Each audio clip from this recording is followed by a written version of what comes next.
रफ्तार तेज। देश में 3,60,960 नए मामले, 3,293 संक्रमितों की हुई मौत।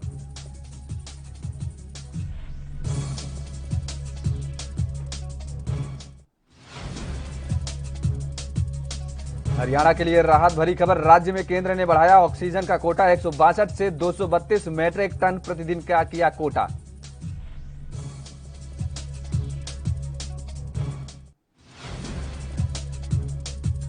उधर असम में समेत पूर्वोत्तर में भूकंप के तेज झटके, 6.4 रही तीव्रता, कई इमारतों में पड़ी दरारें।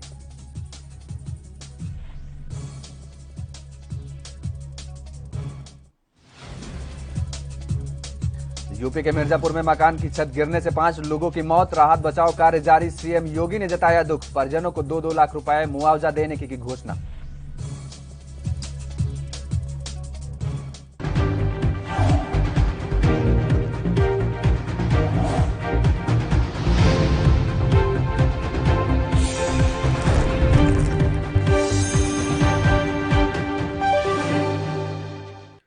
नमस्कार, आप देख रहे हैं एनबी न्यूज और मैं हूं आपके साथ Yogesh Pandey.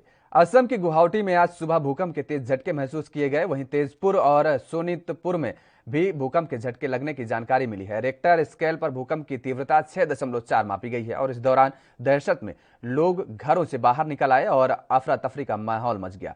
National centre for seismology से मिली जानकारी के मुताबिक भूकंप के झटके सुबह 7:51 पर महसूस किए गए हैं और इस दौरान सोनीतपुर में 6.4 मैग्नीट्यूड तीव्रता दर्ज की गई है। बताया जा रहा है कि गुवाहाटी में और तेजपुर में भी भूकंप के तेज झटके लगे हैं। भूकंप आने की जानकारी मिलते ही लोगों में दहशत फैल गई है। वे अपने अपने घरों से बाहर निकल आए और वहीं काफी देर तक अफरा तफरी मची रही।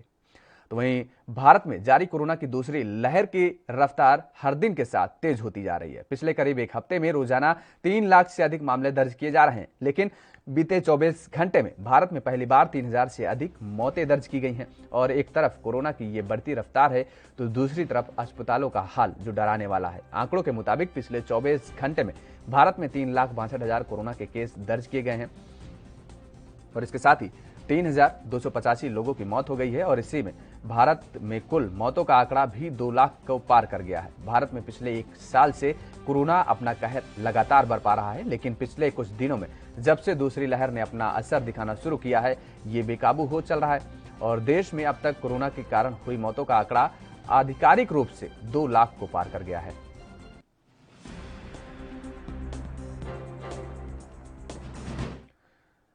तो उधर देश की राजधानी दिल्ली में कोरोना का ताजा लहर के कारण कोहराम मचा हुआ है। अस्पताल में बेड्स की किल्लत है तो ऑक्सीजन की भी भारी कमी है।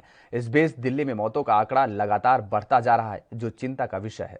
दिल्ली में एक्टिव केस की संख्या अब 1 लाख की ओर बढ़ने लगी है। वहीं पिछले 24 घंटे में 24,149 केस सामने आए हैं और 381 लोगों की कोरोना से मौत भी हो गई है। ऑक्सीजन की कमी के बीच तमाम दावे किए जा रहे हैं। अरविंद केजरीवाल ने बीते दिन ऐलान किया है कि बैंकॉक से टैंकर्स मंगाए जाएंगे और फ्रांस से ऑक्सीजन प्लांट मंगाए जाएंगे। इस बीच दिल्ली में पहली ऑक्सीजन एक्सप्रेस भी आ गई है। आने वाले दिनों में इनकी रफ्तार बढ़ सकती है। इस बीच आज सुबह के 2.5 टन ऑक्सीजन दिल्ली के गंगाराम अस्पताल में पहुंची है और आपको बता दें कि मंगलवार को ही दिल्ली सरकार को हाईकोर्ट और केंद्र सरकार से खरी खोटी सुननी पड़ी थी।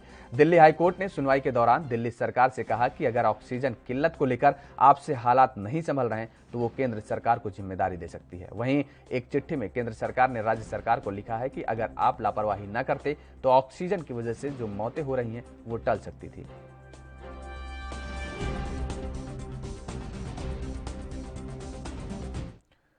तो महाराष्ट्र में तेजी से फैल रहे कोरोना संक्रमण को रोकने के लिए ब्रेक द चेन के तहत बाजार खुलने और अनावश्यक बाहर निकलने पर पूरी तरीके से रोक लगी है। पूरे राज्य में यह सख्ती की गई है और मुंबई, जिसके कारण सुनसान पड़ी सड़कों की ताजा तस्वीरें सामने आई हैं और ये तस्वीरें पिछले साल लगे देश में लगे संपूर्ण लॉकडाउन की यादें एक बार फिर से ताजा कर रही हैं। महाराष्ट्र में कोरोना वायरस का संकट बरकरार है, लेकिन मुंबई में बीते दिन के आंकड़े कुछ राहत देते हुए नजर आए। दरअसल मुंबई में पिछले 3 दिनों से कोरोना के नए केसों की संख्या में गिरावट देखने को मिली है और ऐसे में राज्य में लगाए गए मिनी लॉकडाउन का कुछ असर देखने को मिल रहा है। तो वहीं बॉम्बे हाईकोर्ट के औरंगाबाद बेंच ने आदेश दिया है कि जिन लोगों को लॉकडाउन का उल्लंघन करते पाया जाए उन लोगों की तुरंत RT-PCR जांच की जाए और इस दौरान उल्लंघनकर्ता को अपने मोबाइल नंबर या लैंडलाइन नंबर भी देना होगा। कोर्ट ने कहा कि लॉकडाउन के दौरान जो भी घर से बाहर निकले उसके पास उसका आधार कार्ड होना चाहिए और जिसके पास आधार कार्ड नहीं होगा उसके खिलाफ ट्रैफिक पुलिस आपराधिक मामला दर्ज कर सकती है। यह आदेश उन 12 जिलों में लागू किया जाना है जो खंडपीठ के अधिकार क्षेत्र में आते हैं।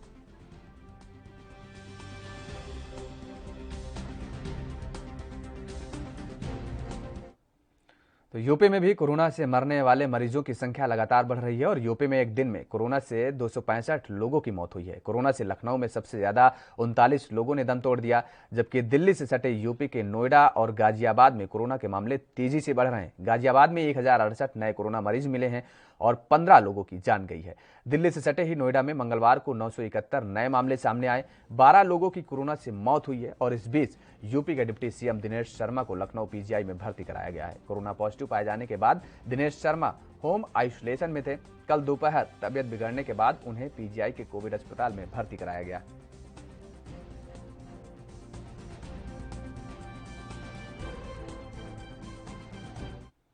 तो कोरोना के बढ़ते केस के बीच देश की कई जिलों में एक बार फिर से लॉकडाउन लग सकता है। स्वास्थ्य मंत्रालय की ओर से एक प्रपोजल तैयार किया गया है जिसके तहत उन शहरों में लॉकडाउन लगाए जाने की सिफारिश की गई है जहां कोरोना संक्रमण की दर 15% से अधिक है। इस दौरान सिर्फ जरूरी सेवाओं को छूट देने की सिफारिश की गई है। ऐसे जिलों की संख्या देश में 150 के करीब हो सकती है। केंद्रीय स्वास्थ्य मंत्रालय की मंगलवार हुई बैठक में यह प्रस्ताव आया है। हालांकि इस बैठक पर अंतिम फैसला केंद्र की ओर से राज्यों के साथ चर्चा के बाद लिया जाएगा। कोरोना के बढ़ते केस के बीच से इस पर लगाम लगाने के लिए ऐसे कदम उठाए जाने की जरूरत बताई गई है। जो प्रस्ताव केंद्र को भेजा गया है उसमें इस बात पर जोर दिया गया है कि 15% से ज्यादा पॉजिटिविटी रेट वाले जिलों में लॉकडाउन जरूरी है। इन जिलों में जरूरी सेवाओं को छूट देकर लॉकडाउन लगाना होगा, नहीं तो स्वास्थ्य प्रणाली पर इसका बोझ अधिक बढ़ जाएगा।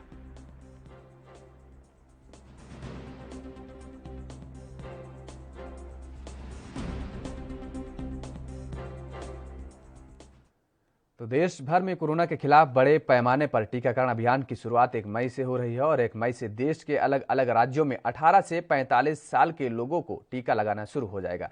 दिल्ली, यूपी, मध्य प्रदेश, छत्तीसगढ़ समेत कई राज्यों ने मुफ्त वैक्सीन लगवाने का वादा किया है। इस बीच महाराष्ट्र में मुफ्त वैक्सीन लगेंगी या नहीं, इसे लेकर अभी स्थिति साफ नहीं हो पाई है।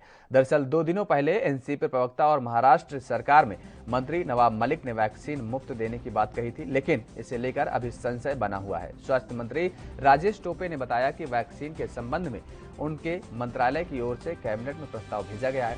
कैबिनेट की बैठक में मुख्यमंत्री इसे लेकर सही फैसला लेंगे। हालांकि सूत्रों से मिल रही जानकारी के मुताबिक सरकार द्वारा लोगों को पूरी तरीके से मुफ्त वैक्सीन देने की उम्मीद कम ही है। आज होने वाली कैबिनेट की बैठक में इसे लेकर तस्वीर साफ होने की उम्मीद जताई जा रही है।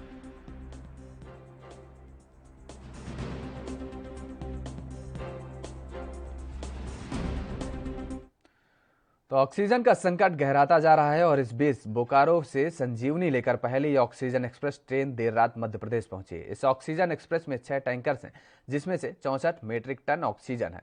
इसमें से 1 टैंकर ऑक्सीजन जबलपुर, 3 टैंकर सागर और 2 टैंकर मंडी दीप भोपाल पहुंची हैं। ऑक्सीजन एक्सप्रेस ट्रेन में 6 टैंकर ऑक्सीजन बोकारो से RORO पद्धति से मध्य प्रदेश के लिए रवाना हुई हैं। ऑक्सीजन एक्सप्रेस देर रात करीब 1 बजे जबलपुर पहुंची और जबलपुर के लिए 1 टैंकर भेड़ाघाट में अनलोड हुआ। तो सागर में विशेष रैम से देर रात 3 से 4 बजे ऑक्सीजन के 3 टैंकर अनलोड हुए और वहीं भोपाल में मंडी दीप में सुबह ऑक्सीजन के 2 टैंकर अनलोड हुए। बता दें कि ऑक्सीजन एक्सप्रेस के कम समय में राज्यों तक पहुंचाने और तेज आवाजाही के लिए ग्रीन कॉरिडोर बनाया गया है। ऑक्सीजन एक्सप्रेस की सुरक्षा को ध्यान में रखकर रूट की मैपिंग की गई है और liquid medical oxygen cryogenic load होने के चलते ट्रेन की स्पीड और एक्सेलरेशन का ध्यान रखा गया है। ओवर डायमेंशन कंसाइनमेंट के तहत सावधानियां रखी गई हैं और जिसको लेकर के चालक दल को बदलने और फ्यूल भरने में कम से कम समय लगे।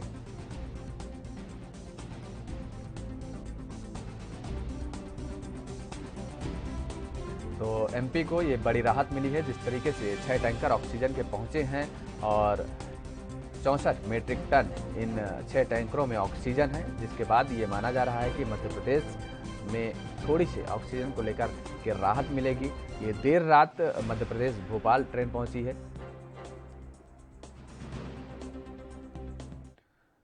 कोरोना संकट के बीच महाराष्ट्र के अस्पतालों में आग लगने की घटनाएं बढ़ गई हैं और अब ठाणे के प्राइम क्रिटिकेयर हॉस्पिटल में बुधवार तड़के आग लग गई है। आग लगने के बाद आनन फानन में मरीजों को दूसरे हॉस्पिटल में शिफ्ट किया जाने लगा है और इस दौरान 4 मरीजों की मौत भी हो गई। मौत का आंकड़ा और बढ़ सकता है। ठाणे महानगर पालिका के एक अफसर ने बताया कि आज सुबह 3:40 पर ठाणे के मुंब्रा में प्राइम क्रिटिकेयर अस्पताल में आग लग गई। 2 दमकल और 1 बचाव वाहन घटनास्थल पर हैं। आग बुझाने का काम चल रहा है। दूसरे अस्पताल में मरीजों के शिफ्टिंग के दौरान 4 की मौत भी हो गई है। इससे पहले मुंबई से सटे विरार इलाके में विजय वल्लभ कोविड अस्पताल में आग लगने के 14 लोगों की मौत हो गई थी। हॉस्पिटल में 17 कोरोना मरीज आईसीयू में थे, जिसमें से 14 की मौत हो गई थी और आग लगने के समय पूरे अस्पताल में कुल 90 मरीज थे और 3 आईसीयू मरीजों को दूसरी जगह शिफ्ट कर दिया गया था। महाराष्ट्र के अस्पतालों में लगातार हादसे हो रहे हैं। विरार में आग से पहले नासिक महानगर पालिका द्वारा संचालित डॉक्टर जाकिर हुसैन अस्पताल के ऑक्सीजन टैंक लीक हो गई थी और इसे रोकने के लिए मरीजों को ऑक्सीजन की आपूर्ति कुछ समय के लिए रोक दी गई थी। इस वजह से 24 कोरोना मरीजों की मौत भी हो गई थी जो वेंटिलेटर पर थे।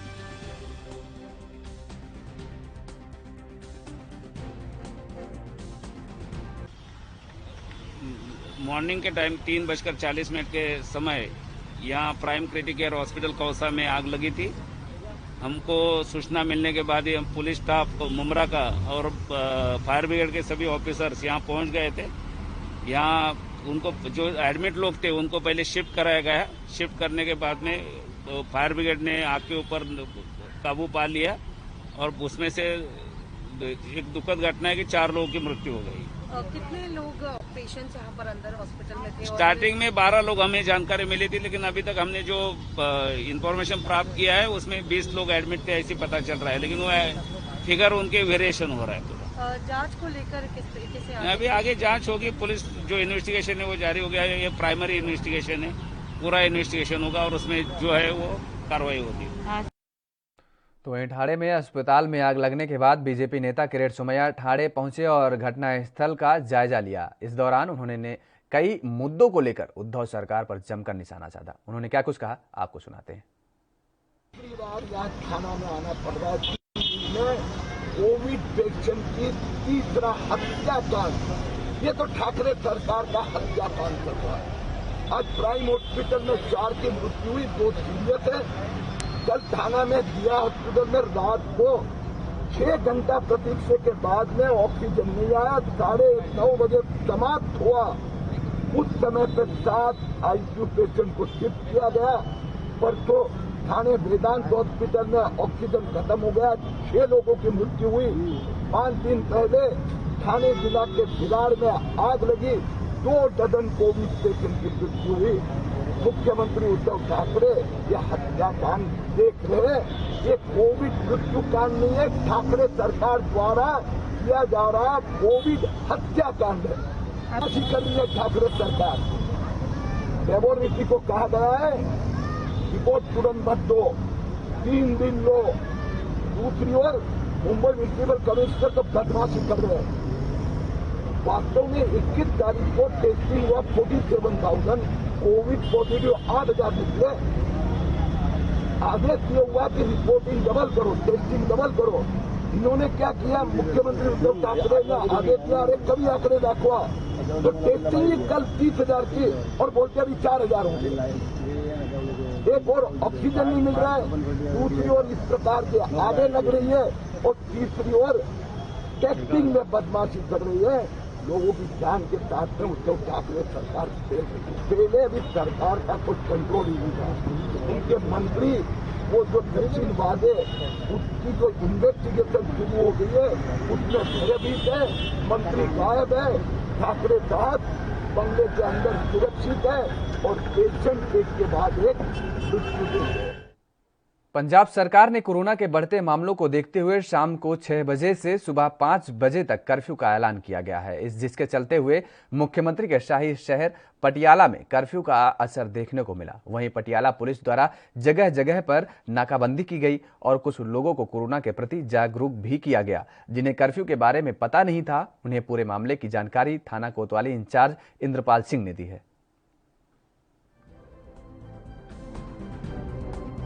ਦੀਆਂ ਹਦਾਇਤਾਂ ਨੇ ਕਿ ਅੱਜ ਤੋਂ 5 ਵਜੇ ਤੋਂ ਬਾਅਦ ਹੈ ਜਿਹੜਾ ਦੁਕਾਨਾਂ ਜਿਹੜੀਆਂ ਬੰਦ ਰਹਿਣਗੀਆਂ। ਉਸੇ ਨੂੰ ਅਸੀਂ ਐਸਐਸਪੀ ਸਾਹਿਬ ਪਟਿਆਲਾ ਜੀ ਵੱਲੋਂ, ਐਸਪੀ ਸਿਟੀ ਸਾਹਿਬ ਵੱਲੋਂ ਤੇ ਡੀਐਸਪੀ सिटी।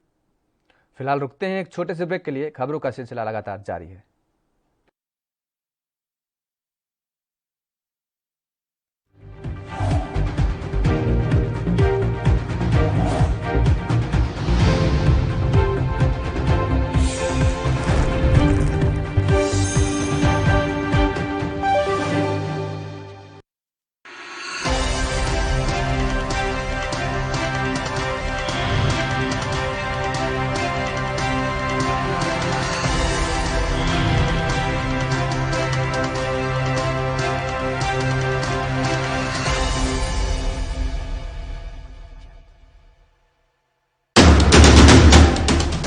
राष्ट्र धर्म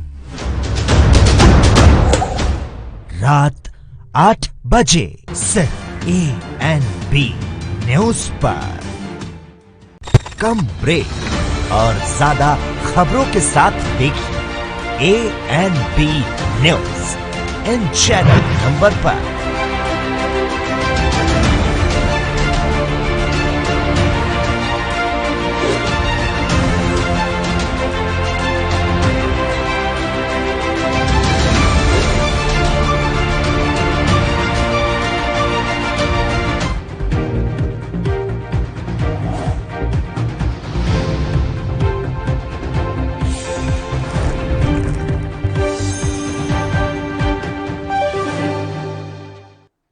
ब्रेक के बाद एक बार फिर आप सभी का स्वागत है। अगली खबर की तरफ बढ़ते हैं। यूपी के कुछ जिलों में कोरोना संक्रमण से हालात बेहद खराब होते जा रहे हैं और इस बीच इलाहाबाद हाई कोर्ट ने मंगलवार को 9 सबसे संक्रमित जिलों में 9 न्यायिक अधिकारियों को नोडल अफसर के तौर पर नियुक्त करने का आदेश जारी किया है।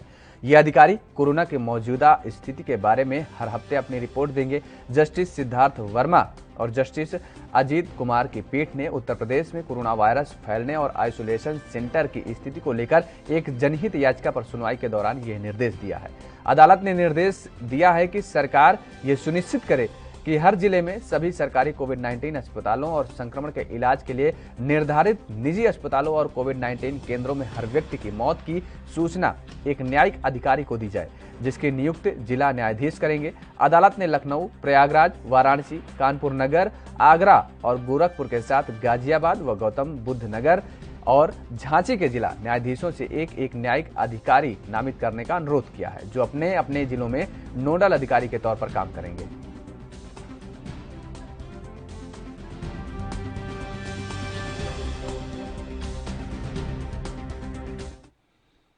और रुक कर लेते हैं इस वक्त की बड़ी खबर। हिमाचल प्रदेश से इस वक्त की बड़ी खबर आ रही है। आपको बता दें कि हिमाचल प्रदेश के शिमला से बड़ी खबर आ रही है आपके टेलीविजन स्क्रीन पर। शिमला में भीषण अग्निकांड हुआ है। इस वक्त की बड़ी खबर, शिमला में भीषण अग्निकांड का मामला सामने आया है, जहां पर जिंदा जली महिला, 6 घर जलकर खाक हो गए हैं। एक महिला जिंदा जल गई है और आग के हवाले 6 घर हो गए हैं। शिमला के कोटखाई की ये घटना है, जहां से आग अग्निकांड का मामला सामने आया है। हिमाचल प्रदेश के शिमला से इस वक्त की बड़ी खबर, जहां पर यह अग्निकांड का मामला सामने आया है और इसमें एक महिला समेत 6 घर जल करके खाक हो गए हैं। तो जिस तरीके से ये मामला सामने आया है, शिमला से इस वक्त की बड़ी खबर, शिमला के कोटखाई की ये घटना बताई जा रही है, जहां से खबर आ रही है, जिसमें कि 6 लोग जल करके राख हो गए हैं। आप तस्वीरों में साफ तौर पे देख सकते हैं कि किस तरीके से जो लपटें हैं कितनी तेजी से उठ रही हैं और भयावह तस्वीरें जो सामने आ रही हैं। आप सीधे तौर पर इन तस्वीरों में देख सकते हैं कि क्या मंजर रहा होगा। ये 6 घर जल करके वहां पर राख हो गए हैं और इस आग की चपेट में एक महिला भी आ गई है और लगातार जिस तरीके से अग्निकांड के मामले आ रहे हैं, तो इसी के बीच अब शिमला से इस वक्त की यह बड़ी खबर है, जहां पर ये आग कांड का मामला आज सामने आया है। इस अग्निकांड में 6 घर जलकर राख हो गए हैं और इसी हादसे में एक महिला भी जल गई है।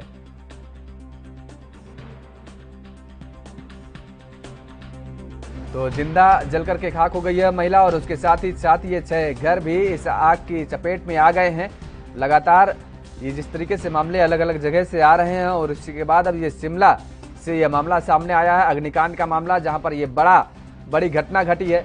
शिमला में यह भीषण अग्निकांड हुआ है, जहां पर एक महिला समेत 6 घर इस अग्निकांड के चपेट में आ गए हैं और जिंदा जल करके खाक हो गई है वो महिला। शिमला के कोटखाई की एक घटना है। तो झारखंड में कोरोना वायरस संक्रमण से बेकाबू हो रहे हालात के बीच मुख्यमंत्री हेमंत सोरेन एक हफ्ते के लिए लॉकडाउन और बढ़ा सकते हैं। इससे पहले राज्य में तमाम बंदिशों के साथ 22 अप्रैल सुबह 6 बजे से 29 अप्रैल सुबह 6 बजे तक लॉकडाउन लगाया गया है। सूत्रों के मुताबिक आज लॉकडाउन बढ़ाने पर सरकार अहम फैसला करेगी। मुख्यमंत्री हेमंत सोरेन की अध्यक्षता में अधिकारियों की बैठक के बाद इसका ऐलान सीएम करेंगे। माना जा रहा है कि आगे भी आर्थिक गतिविधियों पर रोक नहीं लगाई जाएगी। हालांकि सरकार कुछ और नई बंदिशें जरूर लगा सकती है।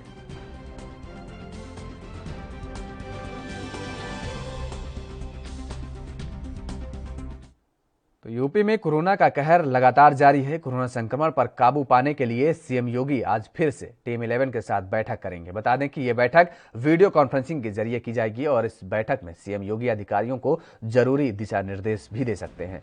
वहीं सीएम योगी लगातार टीम 11 के साथ बैठक कर रहे हैं। तो यूपी के गोंडा में खूनी संघर्ष देखने को मिला है, जहां 2 सगे भाई पैसों के लेन देन को चक्कर में एक दूसरे के खून के प्यासे हो बैठे। मामला गोंडा के नारायणपुर कोतवाली क्षेत्र में है। पश्चिम त्रिपुरा के डीएम ने 2 अलग अलग शादी समारोह में छापा मारा, जहां कोरोना के नियमों के उल्लंघन हो रहे थे और इस दौरान उनका रौद्र रूप देखने को मिला। और डीएम ने मैरिज हॉल को न सिर्फ सील कर दिया है, बल्कि कोरोना नियमों का उल्लंघन करने के आरोप में उन्हें बैन भी कर दिया है। दरअसल सोशल मीडिया पर वायरल हुए 2 अलग अलग वीडियो में डीएम शैलेश कुमार यादव को शादी समारोह को रोकते हुए देखा गया। वायरल वीडियो में डीएम शैलेश काफी गुस्से में दिखाई दिए। मैरिज हॉल पर छापा मारते हुए डीएम शैलेश ने कोविड गाइडलाइन का पालन नहीं करने पर शादी में शामिल लोगों को वहां से बाहर निकाल दिया और एक को थप्पड़ भी जड़ दिया।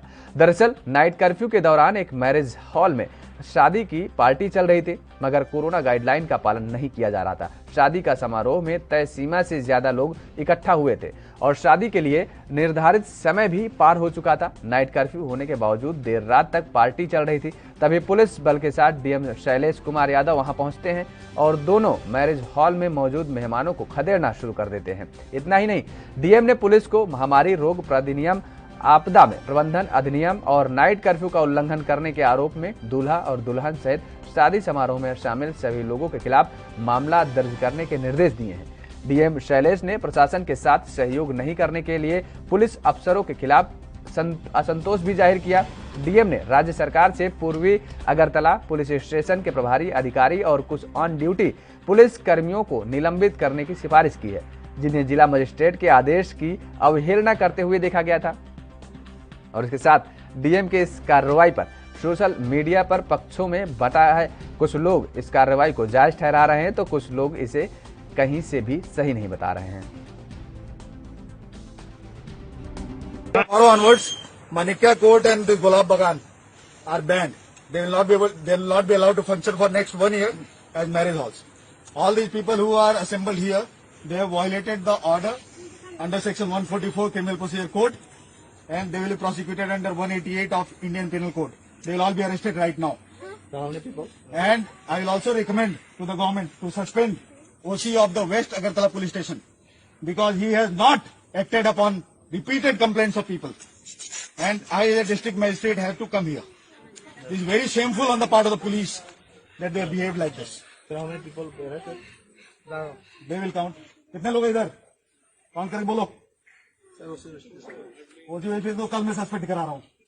तुम लोग जो काम कर रहे हो ना, अभी काउंट कर बोलो कितने हैं, चलो, वरना तुम भी जाओगे उसके साथ। चलो नहीं हूँ मैं सर, वो आ रहा है। तुम जो भी हो काउंट करके बोलो। I am bloody your district magistrate, okay? What is your name? मिल जाओगे इसके साथ। तुम लोग सारे ready, you all are hand in gloves with this people.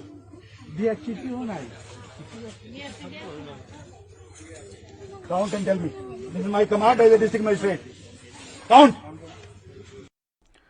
तो हरियाणा के रेवाड़ी में सामूहिक दुष्कर्म का मामला सामने आया है। युवती का आरोप है कि कुलदीप नाम का शख्स उसे बहलाकर उसे अपने साथ होटल ले गया, जहां उसने अपने 2 और साथियों को भी बुला लिया। आरोप है कि होटल में तीनों युवकों ने युवती को डरा धमकाकर बारी बारी से दुष्कर्म किया। दुष्कर्म करने के बाद किसी को बताने पर जान से मारने की धमकी भी दे डाली। महिला थाना पुलिस ने पीड़िता की शिकायत पर सामूहिक दुष्कर्म और जान से मारने की धाराओं में मामला दर्ज कर 2 युवकों को गिरफ्तार भी कर लिया है। वहीं मामले में मुख्य आरोपी की अभी भी तलाश जारी है। जांच अधिकारी के अनुसार उसे जल्द ही गिरफ्तार कर सलाखों के पीछे भेज दिया जाएगा। कोई के लड़की ने शिकायत दी महिला थाने में आके कि भी मेरे साथ 3 बंदों ने होटल में ले जाकर। और इस वक्त की बड़ी खबर आ रही है, उत्तर प्रदेश से आ रही है बड़ी खबर। आपको बता दें कि यूपी के हाथरस से इस वक्त की बड़ी खबर आ रही है। तो आपके टेलीविजन स्क्रीन पर इस वक्त की सबसे बड़ी खबर, जहरीली शराब पीने से 5 लोगों की मौत हो गई है।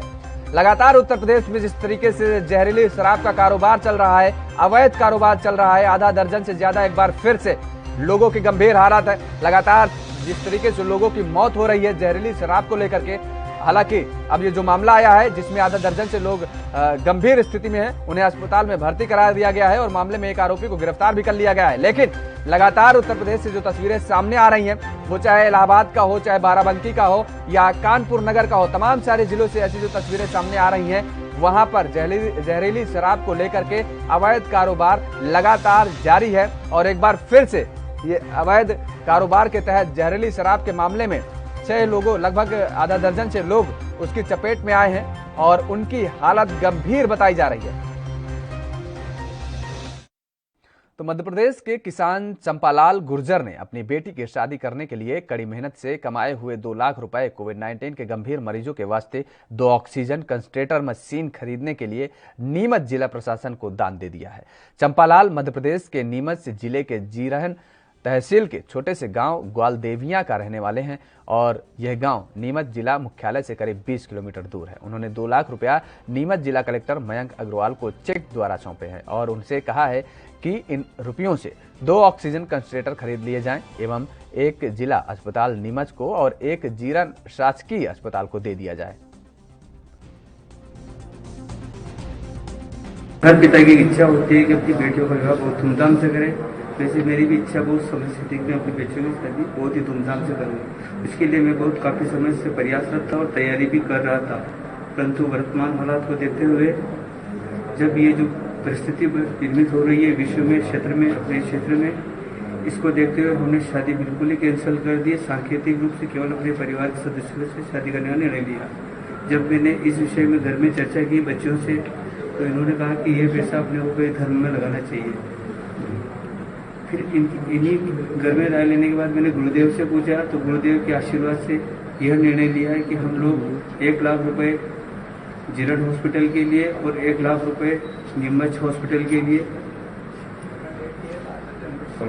समर्पित करते हैं, दोनों ही जगह ऑक्सीजन मशीन क्रय करने के लिए। और यह सब हुआ है परम पूज्य गुरुदेव की प्रेरणा और हमारी बड़ी बेटी।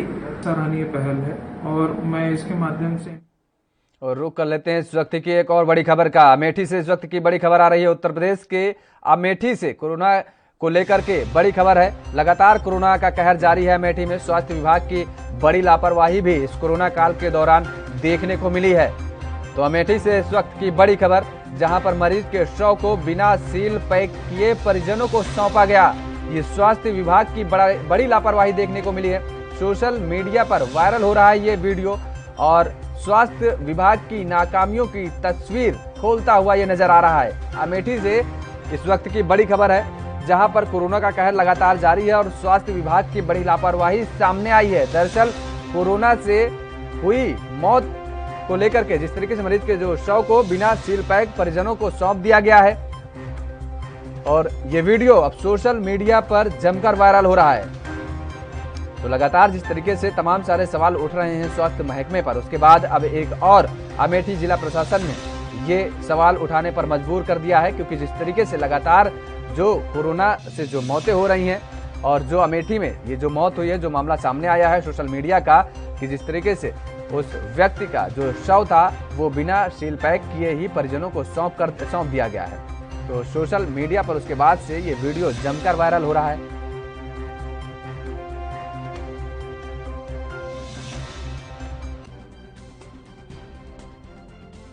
तो स्वास्थ्य विभाग की बड़ी लापरवाही देखने को मिली है एक बार फिर से। आप ये जो वीडियो है ये जम करके सोशल मीडिया पर वायरल हो रहा है। दरअसल कोरोना से हुई मौत के बाद उस शव को परिजन को बिना सील पैक किए सौंप दिया गया।